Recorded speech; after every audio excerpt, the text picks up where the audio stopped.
What's going on, guys? Spooky season is upon us here at Six Flags Great Adventure. All the decorations are up, almost up, I believe, but they do have this guy here at the fountain, which is an indication that Fright Fest is upon us. It's a Member Appreciation Day. They are celebrating or giving out like a 45th anniversary pin, so we're gonna go get that. Probably gonna include some fun facts about the park that I dug up. Maybe if that does well, we'll do a full history, but for now, fun facts. I believe this time they switched up where they're giving out the pin. Usually it's over by Justice League, but this time it's over in the boardwalk area. I think this is the spot where we get to pick up the pin. Here's a little info about the pin that we're picking up. It is the 45th anniversary, part of that member pin collection they've been doing this year to kind of resuscitate pin collecting, which is pretty awesome. And I think there is something else for the games. They've done reservations now, so on the app and the member services, you can reserve your pin, and then people can show up and get them and kind of try their luck. But I found out last time that if you didn't reserve a pin, you were kind of out of luck with that. So here's a look at the pin that they're giving out today. 45th anniversary pin, although their anniversary was back in July 1st. For a hard enamel pin, this is quite detailed. I'm actually impressed. All right, so we got the pin. That was nice and fast. Let's talk a little bit about when this opened. Originally it was intended to be 5 different like small parks. One was like an amusement park, another one a water park, one a safari, and I forget what the other ones were, but basically there was like campgrounds that were planned, and it was all going to be with hotels, or it was going to be an entire resort complete with monorail and all types of other transportation to keep you on property. It wasn't owned by Six Flags until 1977, but I'd love to go into more detail than that, but there were big plans for this, but it ended up being a theme park and a safari in the beginning. So I'm here at the Sawmill Log Flume. This one opened up in 1974. I noticed that this guy got a little stuck right there before the first lift hill. It's a really fun ride, and I think back in the 70s, weren't log flumes kind of in vogue? So the way you used to do your ride photo is you would pre-purchase it, and there was a spot on the ride vehicle for a flag that you would put, a big orange flag that you would put on there. And there used to be, somewhere around here, a perch for the photographer. So the photographer would see that orange flag and take the photo of you. That's how he knew that you had pre-purchased the photo, and that's how you got your ride photo. If for some reason the photo did not come out good, it came out of focus or blurry, you would get a fast pass to go on the ride again and basically get a do-over. So just by the last drop of the log flume back there, which is still not operating at the moment, is the entrance to the path to the safari. Now the safari actually used to be its own separate park, or it was considered a park. They used to call it a 3-park resort because you had Great Adventure, the safari, and Hurricane Harbor. But back when it did have its own entrance, you could pay just to do the safari, and you actually went through it in your own vehicle. So now you take their vehicle, Six Flags vehicle, and it's kind of treated like a ride. You stop somewhere midway. They have a little camp in the area where they have not meet and greets, but animals out on display, and then you have to bring that truck back. But before, you used to be able to bring your own car, pay for a separate admission, and unfortunately, there's a lot of damage that was caused by monkeys ripping off windshield wipers. A lot of animals were getting fed things that they shouldn't have to, and eventually it got shut down and is now part of the main park here. And now that makes it 450 acres and is only rivaled by Disney's Animal Kingdom in terms of pure size.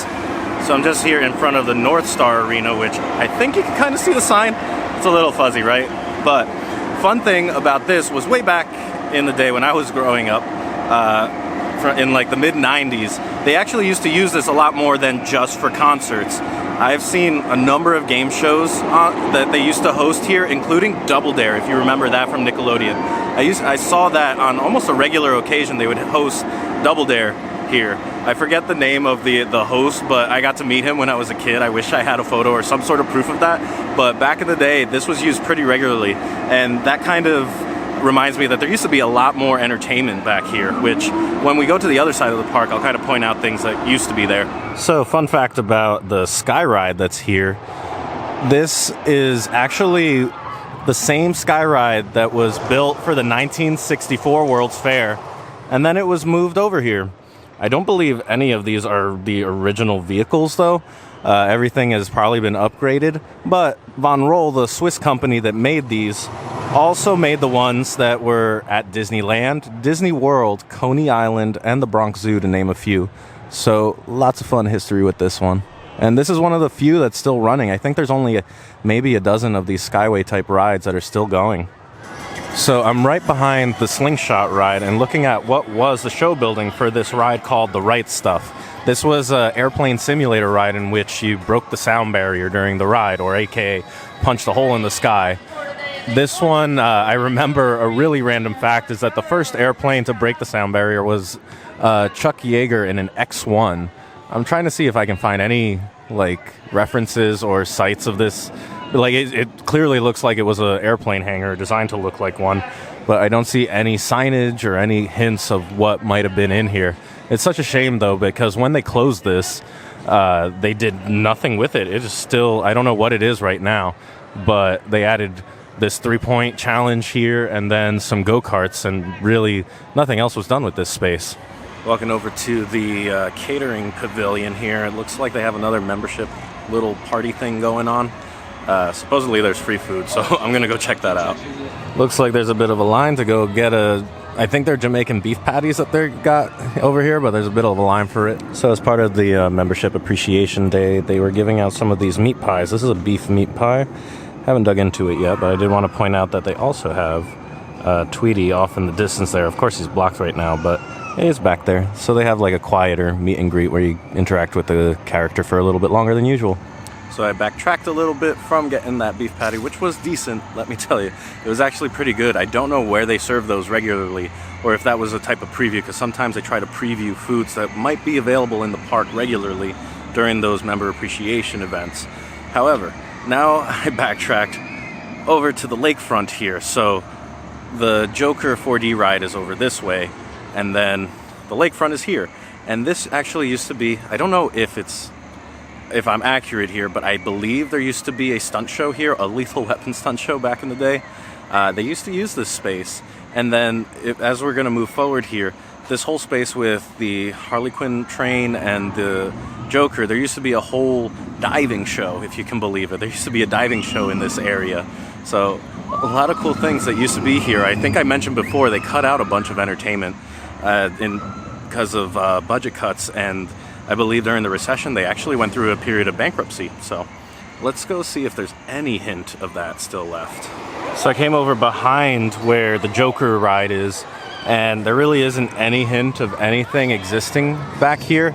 I do see back over there's some of the stuff that is for the house that they'll do, the scare house that they'll have during Fright Fest. There's not really anything back here indicating there was a stunt show or a diving show or anything back here. So I'm over on the other side here of the Buccaneer ride and the Harley Quinn train. There really is no signs of the old water arena that used to be here. Oh well, was worth a shot. We are going to go by something next where the new Jersey Devil coaster is going to be. So I was heading over to the Looney Tunes Seaport, which is right next to Safari Kids. I don't know why there's two kiddie areas next to each other, but this is actually already fenced off with a sign saying coming soon, Jersey Devil Coaster 2020. Are they going to start doing land clearing already? I don't know, but that's wild. So if you were trying to get a credit on this coaster right here, the Great Chase, I believe it's called, you're out of luck. It is probably going to be moved. I will say you're probably out of luck for this season. But yeah, this is all going to be cleared out, isn't it? I wonder how they're going to tie it into any of this area over here. Let's swing around to where Nitro is.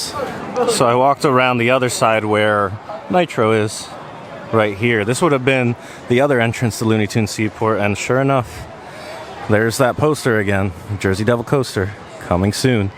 So this is kind of exciting for me because I'll be able to do some construction updates while the land clearing is going on during the fall and winter.